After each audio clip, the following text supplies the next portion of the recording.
Okay. Thank you very much for your welcome speeches. And now let's go into concrete things. And the first session will be about the presentation of some European research institutes. So you are going to listen to 5 presentations of research institutes. Very short presentation because they have only 5 minutes to present themselves. Why? Because the purpose actually of this flash presentation will be to encourage you to meet them during the exhibition in the gallery directly after the presentation. So basically, there will be no time for questions after the presentation, but the first networking break. So you can have a cup of coffee and tea and whatsoever. And also, and maybe the most important thing, go in the gallery and meet with the representatives of the 5 research institutes coming from different European countries. So I would like to invite on stage Nuria from BIST, Lionel from DKFZ, Annette from Karolinska Institute, Christelle from LIH, and Esther from, or Valérie, I don't know who is Esther, from LISER to make the first presentation. And we will start with Nuria, who is going to present us the BIST, what's the BIST. Okay, thank you, Berenice, for this opportunity to present the Barcelona Institute of Science and Technology. Okay. This is a new initiative, so we want to become an international reference for training scientists that they are able to face complex projects that can solve the challenge of our society. So BIST is an initiative of 7 research centers that are excellent in Catalonia, and they want to work together to promote multidisciplinarity and cutting-edge research. Here we have representatives from the Institute of Nanotechnology, the Institute of Biomedicine, and then the Institute of Chemistry. So BIST, it's about getting a good critical mass, and it's about promoting a multidisciplinarity research, and it's about working together to get an excellence in research and in education programs. Why? Because we believe that social challenge needs to be addressed from a multidisciplinary approach. And by combining the efforts and the strengths of the research centers, we can get this point of excellence in research and education. And a critical mass, we have good numbers from the point of view of researchers, and also a good scientific output, more than 1,000 publications per year, and a capacity to attract European funds. We're involved in many outreach programs, and also we have more than 20 active spin-offs. In the area of research, by joining the capacities of the research centers, we are ranked at the 92nd position in the world and the 23rd position in Europe on the Nature Index. But on top of that, we are active working in providing sessions where the researchers from different disciplines can work together and generate new projects, new ideas. Also, we're launching multidisciplinary research projects to really prove all these new concepts and new ideas.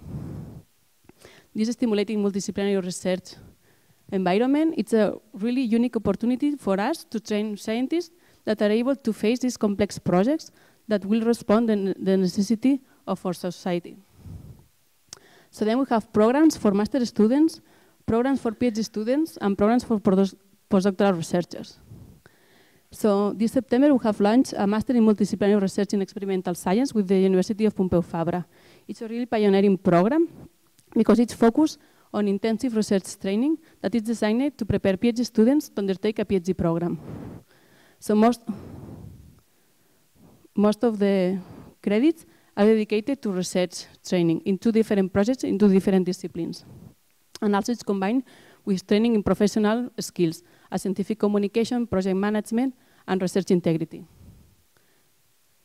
Also for PhD students and postdoctoral researchers, we have a co-found program.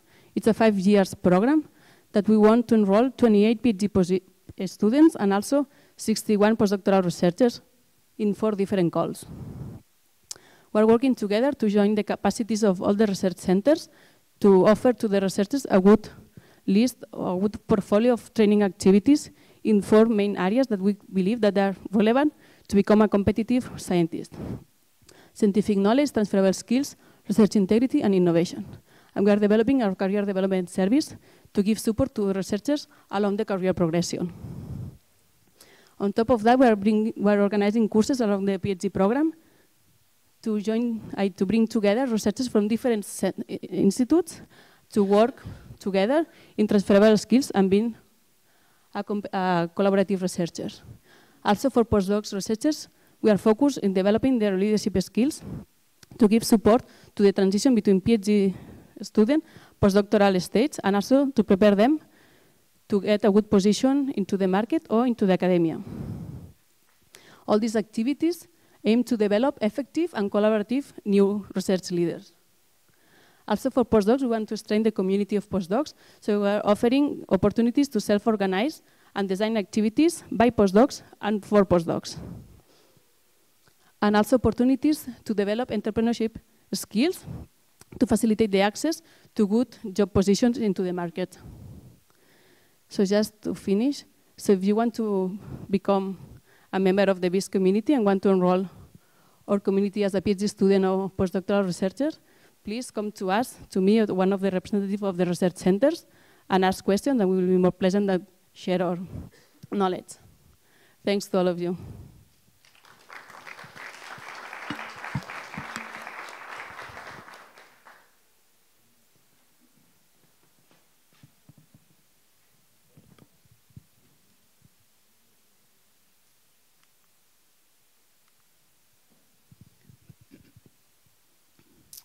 Comme ça? Ça va? Collé. Good morning, everyone. My name is Lionel Laribert. I'm a research scientist at the DKFZ Institute in Heidelberg, Germany. And I'm talking today on behalf of Dr. Barbara Janssens, who is our head of the career service, and of Dr. Gebhardt, who is the head of the postdoc program. So Heidelberg is located in the southwest Germany, and it's a small-sized city with a very nice historical background, as you can see here.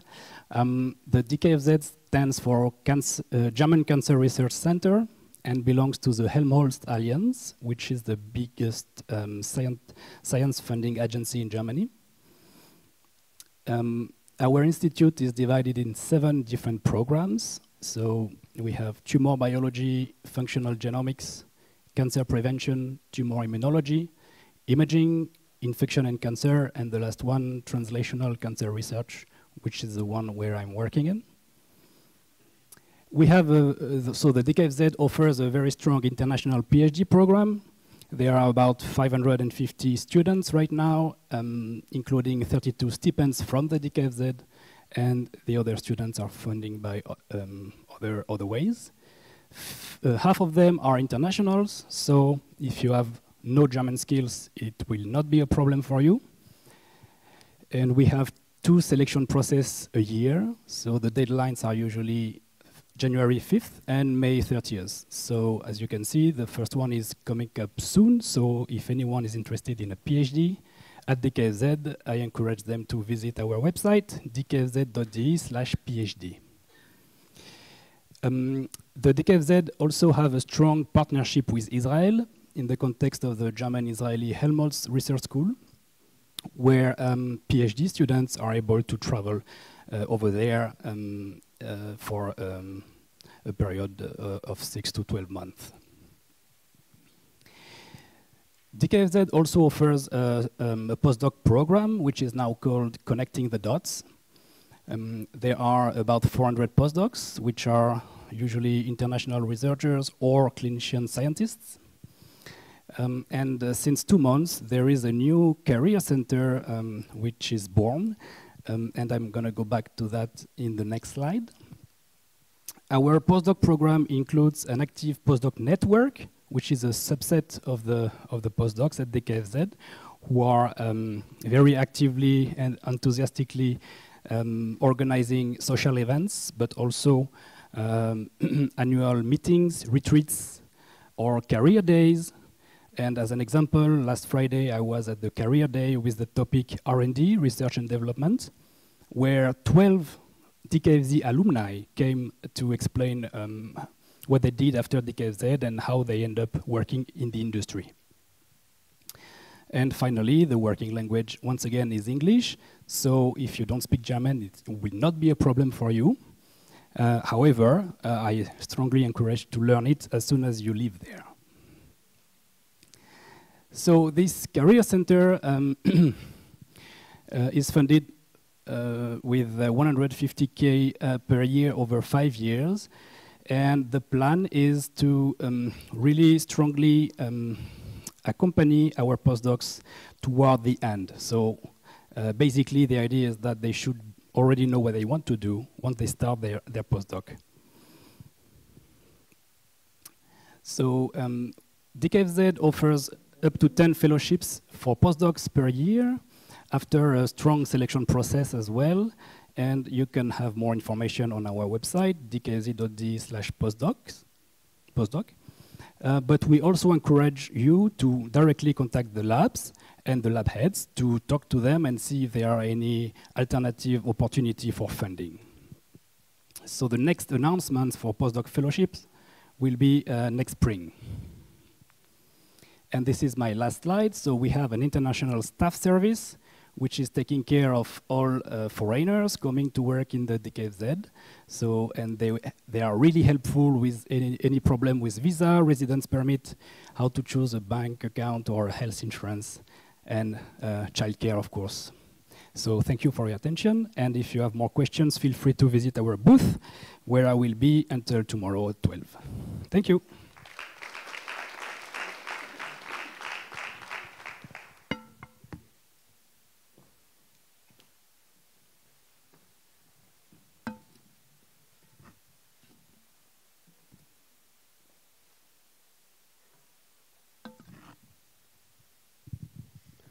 Bonjour, je m'appelle Annette. I'm working at Karolinska Institute in Sweden.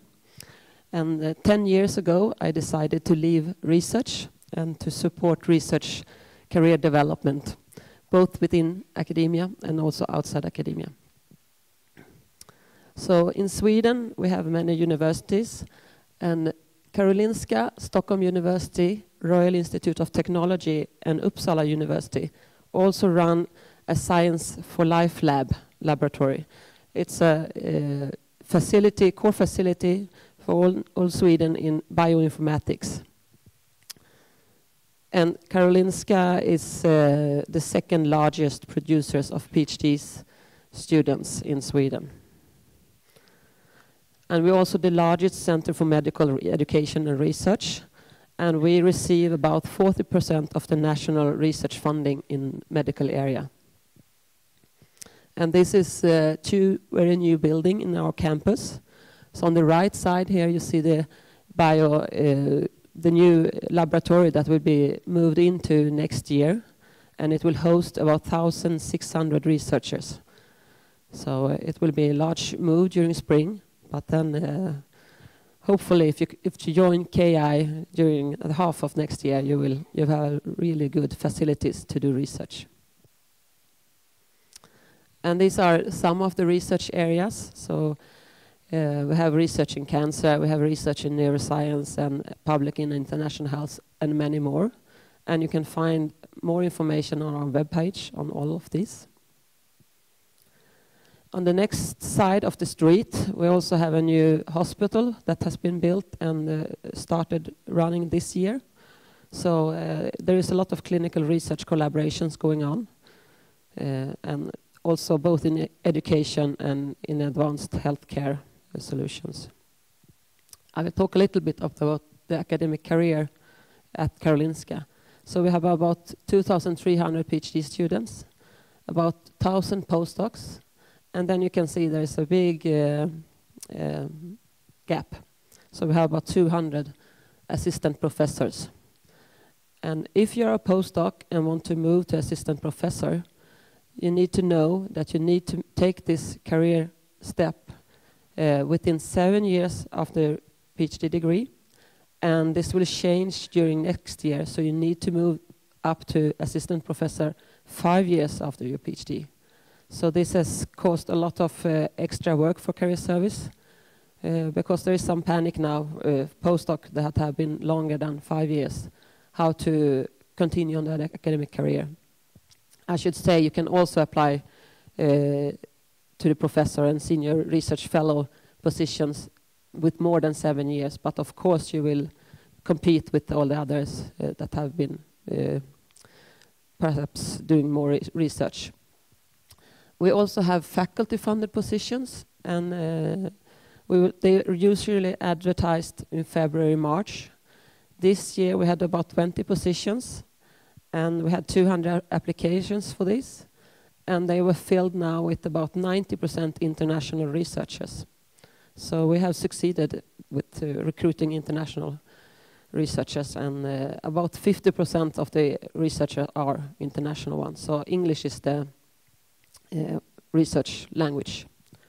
All positions are advertised at this web page, and you will get the presentation afterwards. If you want to have an academic career, learn how to get funding. At KI, we support researchers who wants to apply for Marie Curie fellowships. We support the researchers that want to apply for the European Research Council grants. This is some of the activities we do. We run a PhD course called Career Skills for Scientists that have 100% of the attendees recommend the course to other fellow PhD students. It's about transferable skills and how to succeed both within academia and outside. We run 2 different internship programs, and about 25% of the PhD student and postdoc attending internship project for 2 months, they get an offer of employment at the company afterwards. We have made a career magazine that have career stories, and you can collect. We have some magazine with us, but you can also read it online. And it's both academic and non-academic career options or portraits. Here you find the information. We're currently also running a blog together with postdocs and researchers at KI, and we have a calendar. So we will post, or have just recently posted, that we are here now today. And the other days the other research write different posts. And you're welcome to come and talk to us. We will be here today, and I have 2 colleagues with me as well. And looking forward to come to answer questions. Thank you.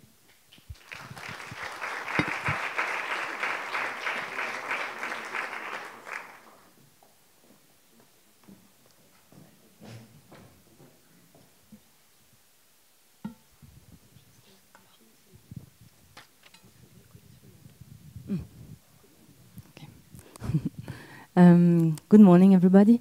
My name is Christelle Massot. I work at the Luxembourg Institute of Health. I know that 5 minutes is very short, so it will be fast. We have created a movie for you to present you first Luxembourg, and after what is LIH, the Luxembourg Institute of Health. So you will not see everything, every aspect that we can present at LIH, but at least you will see some of them.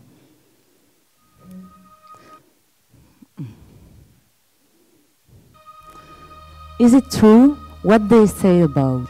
But about what? Luxembourg. Bureaucracy is a religion.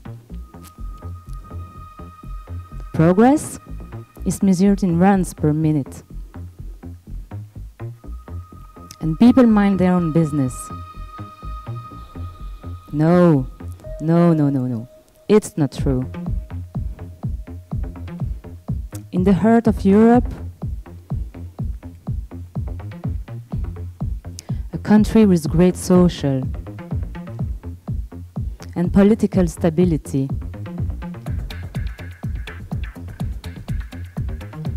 where opportunity and safety are not in contradiction. The secret of its success may be the exceptional combination of its multinational workforce, its political stability, the investor-friendly mindset, and then the emphasis on education and research. So now I would like to present to you LIH. What is LIH? Luxembourg Institute of Health. with biomedical sciences research. At LIH, devoted scientists investigate disease mechanisms to develop new diagnostics, innovative therapies, and effective tools to implement personalized medicine. So LIH means 360 employees, 3 departments, 1 biobank, state-of-the-art equipment, 192 agreements signed, 270 ongoing projects, and 292 publications. Here is our Department of Infection and Immunity, where laboratory technicians, PhD students, postdoc researchers, engineers are all working together on different topics.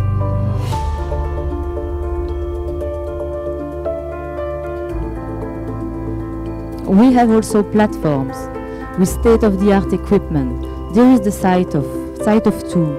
It's a powerful technique used to perform deep immune profiling at a single cell level with up to 42 metal isotopes. And now our Department of Oncology.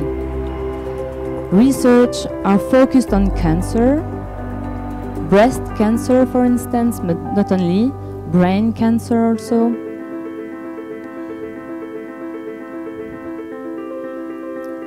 And another equipment is this magnetic resonance equipment, a scanner, a small one for mouse. It is used to see the evolution of the brain tumor in the mouse. Our researchers use also genomic, transcriptomic, and proteomic analysis technologies. The Department of Population Health, the third one, with their Parkinson biomarkers, cardiovascular disease research, clinical investigation, health economics and biomonitoring. Plus étendue que par une analyse d'urine ou de sang. C'est-à-dire que la vitesse de croissance du cheveu étant de l'ordre de 1 cm par mois, dès qu'on analyse plusieurs centimètres, admettons 3 cm, comme ça a été fait souvent dans... Sport medicine also. We follow patients with knee soft tissue injuries. LIH means also for us talented researchers,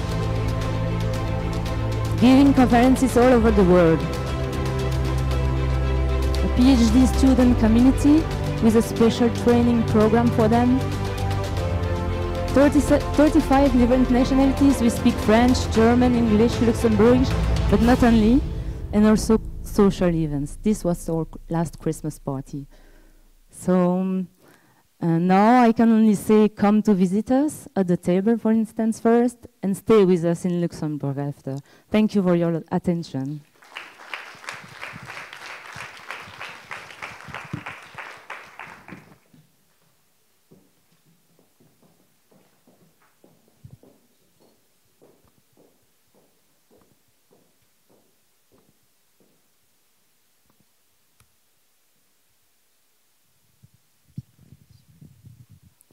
Good morning. Let us remain a bit in Luxembourg. So we would say Gute Morgen in Luxembourg to say bonjour. I'm very glad to be here with you. I would like, first of all, to extend our warmest thanks to ABG and to Berenice, our colleague, for inviting us. My name is Esther. I am in charge of the doctoral program at LISER. LISER is a public research institute in Luxembourg, and it stands for Luxembourg Institute of Socio-Economic Research. So how is it going to move here? First of all, I would like to talk to you about our workforce. Our human capital is really our wealth in the institute. So you see here the numbers. We have a really international team of researchers and support for research. As you see, we have only 25 employees with Luxembourgish nationality. All the other are from different countries. We have 26 countries represented, and as you see, it's gender balanced with a little advantage for women. And we also host, or we have 28 PhD candidates who are supervised by our researchers.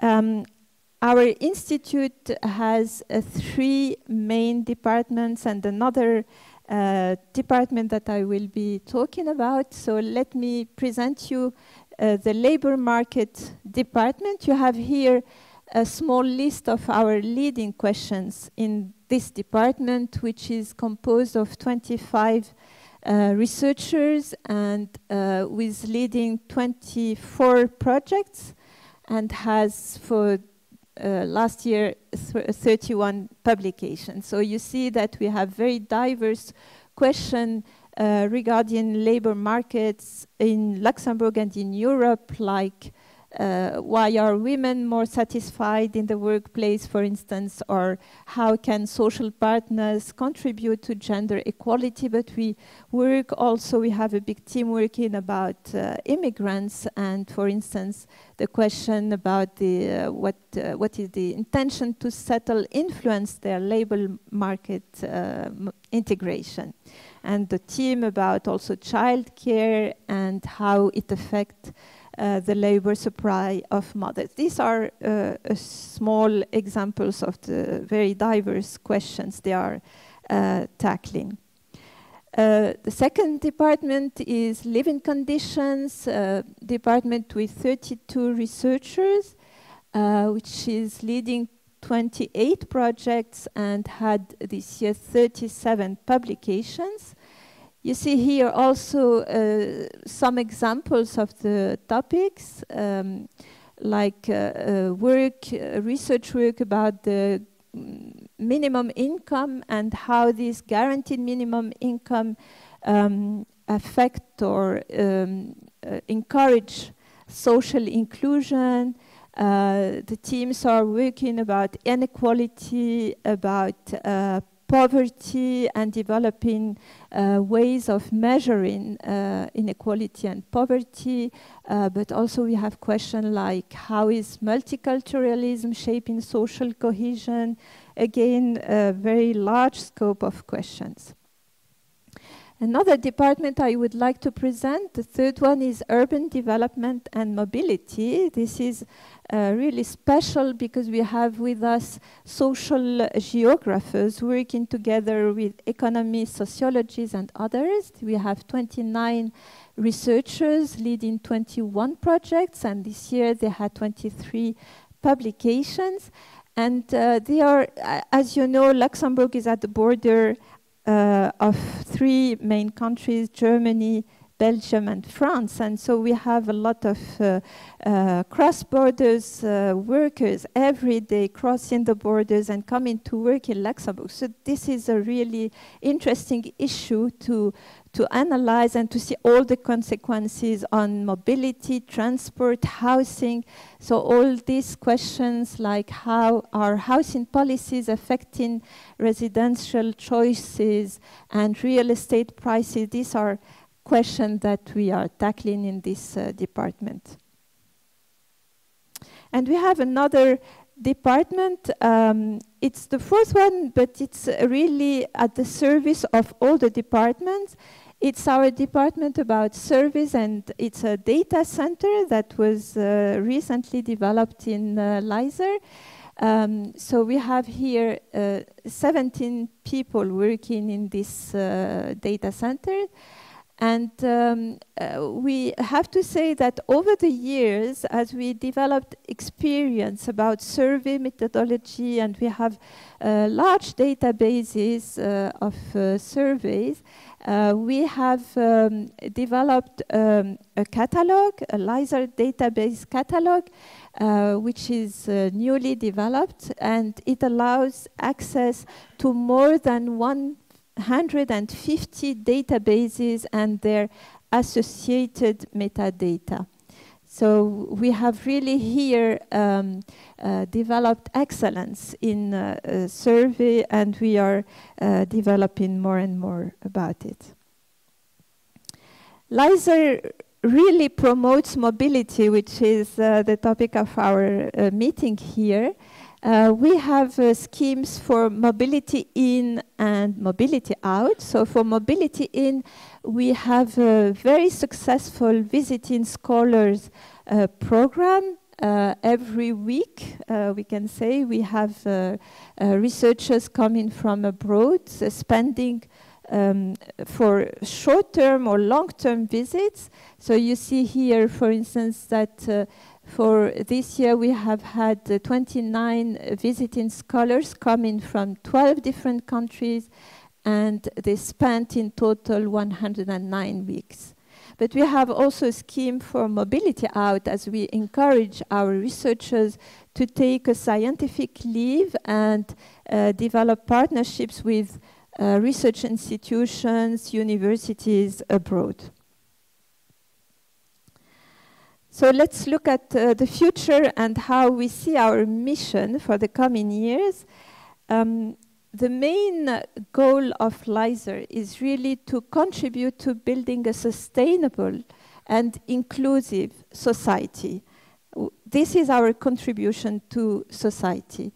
And for the coming years, we aim to develop our mission along 3 main goals, as you see here. First, we would like to contribute to strengthen and enrich our research infrastructure.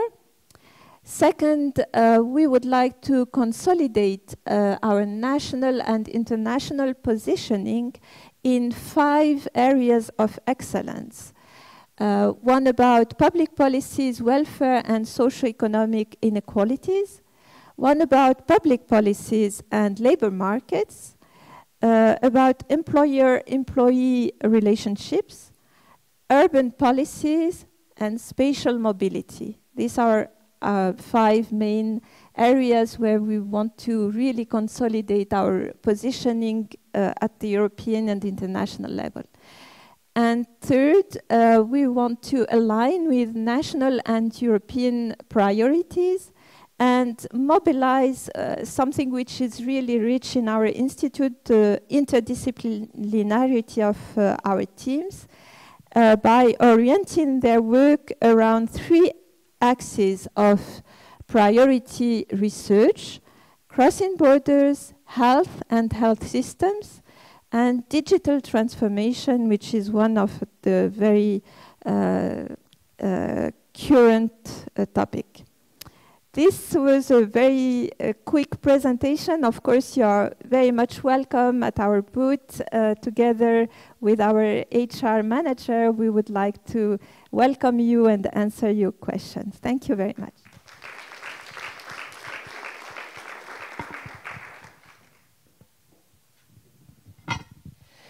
Thank you all for your presentation. It's always a pleasure to have you, to count on you for such events. Thank you very much. And as I explained to you, there is no time for questions because there is a break, first break. So you are kindly invited to go to the exhibition booth to meet all the people over there. And also in the other room, coffee, tea, and juices are waiting for you. And we start again at 11:15. Thank you.